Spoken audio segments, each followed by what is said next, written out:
I'm right here with the new Surface Pro 9 from Microsoft. I always like the Surface Pro as a product line. It's pretty much the best example out there of a Windows tablet that you can add a keyboard to kind of have half a tablet, half a laptop. Works pretty well, under both of those conditions. Now, the interesting thing about the Surface Pro 9 is this year, Microsoft is essentially forking the product into two distinct variants. The mainstream Intel version, that's kind of what we're all used to, looks and feels very much like other Surface Pro products. And then there's the other version of the Surface Pro 9, which is what I have right here. That is the one that's called the Surface Pro 9 with 5G, and instead of an Intel chip inside, it's got an SQ3 chip, which is something that Qualcomm developed with Microsoft for another product they used to have called the Surface Pro X. Now that has been eliminated and folded into the regular Pro line. So if you want something like that old Surface Pro X, well, here it is right here. It's the Surface Pro 9 with 5G. Now, because these things look the same, have very similar names, and do a lot of the same things, a lot of confusion there, especially when it comes to trying to figure out which features you need, how much you want to spend, the pricing and configurations. These can get really dense. So let's dive into the prices and configuration options for the Surface Pro 9. It starts at $999, which sounds very reasonable. That is for the Core i5 regular Intel version. The SQ3 ARM 5G version I have here, that starts at $1299. But no matter how you configure it, you always just get this in the box, the basic slate. If you want to have the other accessories that frankly you really need in order to make this work, well, you got to buy those separately. And of course, there's the keyboard type cover, that's one, and there's the stylus, that's another. You can buy them separately, you can buy them together. I've got a combo right here. This is the signature type pad cover, that's I think 180 bucks. And the Slim Pen 2 that is embedded in here is another 130. You can get them both together for $279. So you're adding that to your $999 purchase, and you go like this, and the very minimum you're going to spend is close to $1,300. Obviously, if you want more RAM, more storage, other features, that's going to cost even more. So just be prepared to spend a good deal to get the full Surface experience, because frankly, without the keyboard cover, it's not really all that useful. The pen, the current version, is the Microsoft Slim Pen 2. Again, it's 130 bucks. You probably need that, but you can also get away without it if you're not an active pen user all the time. That said, for a Windows stylus, I like it a lot.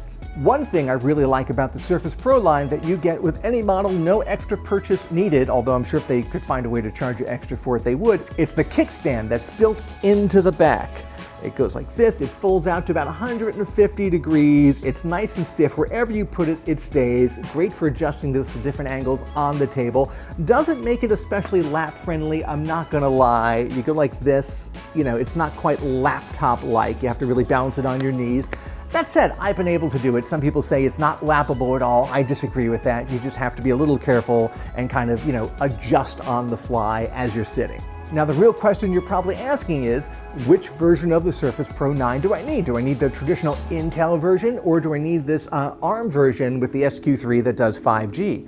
Well, obviously, if you want a machine that has built-in mobile broadband, 5G mobile broadband, well, then obviously you're going to want to get this one, and that's where we see Windows on ARM devices being used a lot, things that have 5G built in. Another cool thing about the 5G version is that it has some extra camera tricks built in.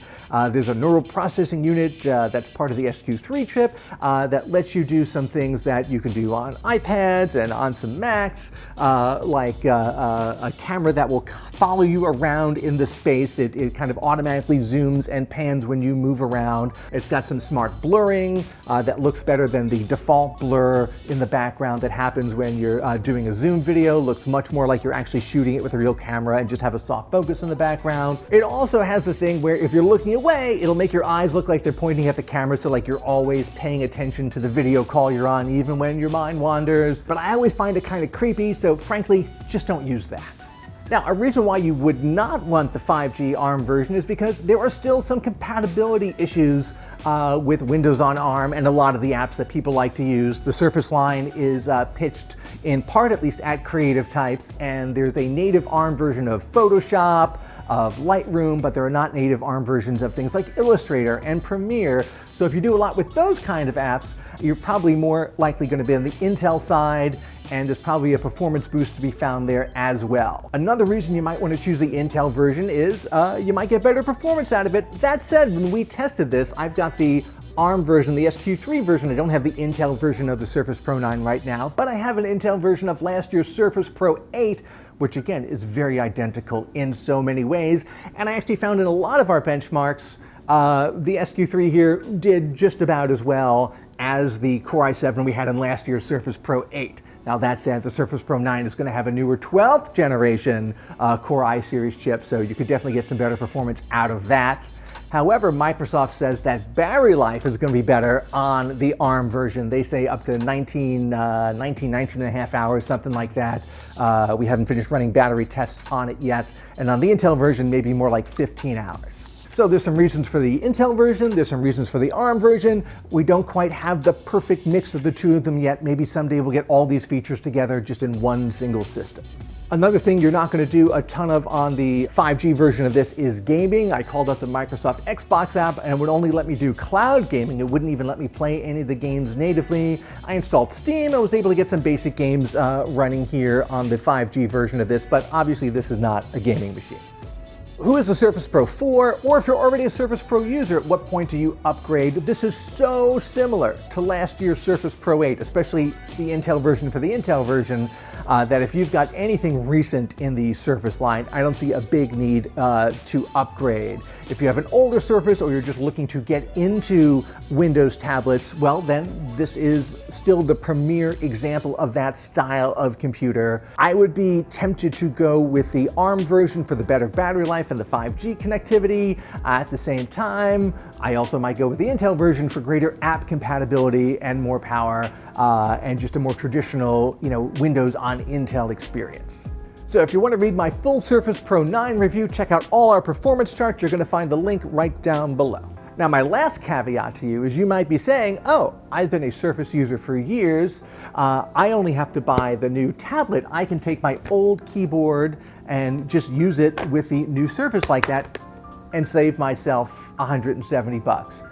This is true if your previous Surface was the Surface Pro X, which is now discontinued, or the Surface Pro 8. Any previous generations of Surface actually use a different connection on the keyboard, so you can't actually use those with this. So if anything older than a Surface Pro 8, you still got to go buy a new keyboard. I think year after year, my biggest complaint about the Surface Pro is, again, that they make you buy these accessories separately when every bit of advertising, every promotional photo of a Surface includes them and shows how useful they are, so they really should throw them in the box. If you can get over that hump, this is still a great Windows 2-in-1, still probably my favorite overall. At this point, I'm still personally torn about whether I would go Intel or ARM/5G. It really depends on what you want to do with it.